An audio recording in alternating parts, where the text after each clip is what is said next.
तामिळनाडूमध्ये महाराष्ट्राच्या पठ्ठ्याची चर्चा होतीये। याचं कारण तामिळनाडूचे मुख्यमंत्री सी विजय जोसेफ यांनी एका मराठमोळ्या अधिकाऱ्यावर एक मोठी जबाबदारी दिली आहे। मी ज्यांच्याबद्दल बोलतीये ते आहेत महाराष्ट्राचे सुपुत्र IPS अधिकारी प्रवीण डोंगरे।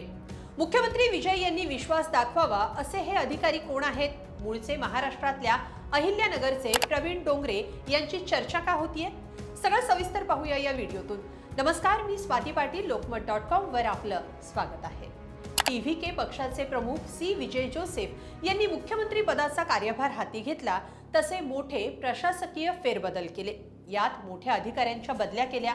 यातच एक नाव समोर आलं, ते प्रवीण डोंगरे यांचं।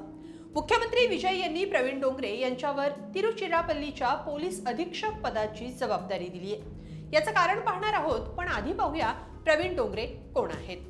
मूळचे महाराष्ट्रातल्या अहिल्यानगरमधल्या संगमनेरचे असलेले प्रवीण डोंगरे 2016च्या बॅचचे IPS अधिकारी आहेत। प्रवीण हे निवृत्त गटशिक्षण अधिकारी उमेश डोंगरे यांचे पुत्र आहेत।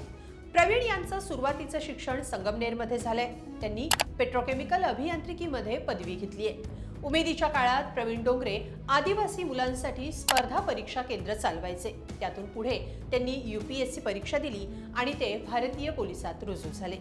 प्रवीण डोंगरे हे तामिळनाडूतल्या तिरुवेरुंबर इथं सहाय्यक पोलीस अधीक्षक होते। चेन्नईच्या पश्चिम विभागातल्या दक्षता आणि पोलिसांच्या भ्रष्टाचार विरोधी विभागात कार्यरत असताना प्रवीण डोंगरे यांनी दमदार कामगिरी केली। त्यांची काही काळ त्रिचीमध्ये पोस्टिंग झाली होती, तेव्हा ते राज्यपालांचे ADC होते। 2019 ते 21 दरम्यान त्यांनी राजभवन इथं काम केलंय। त्यानंतर ते मदुराई जिल्ह्यात सहाय्यक पोलीस अधीक्षक पदावर रुजू झाले।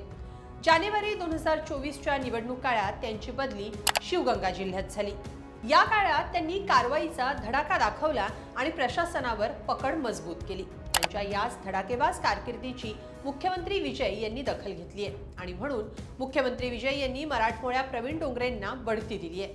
डोंगरे यांना मुख्यमंत्री विजय यांनी तिरुचिरापल्ली इथं पोलीस अधीक्षक पदावर बढती दिली आहे। विशेष बाब म्हणजे तिरुचिरापल्ली जिल्ह्यातल्या त्रिची विधानसभा मतदारसंघातून स्वतः विजय यांनी निवडणूक लढवली आणि ते जिंकलेही।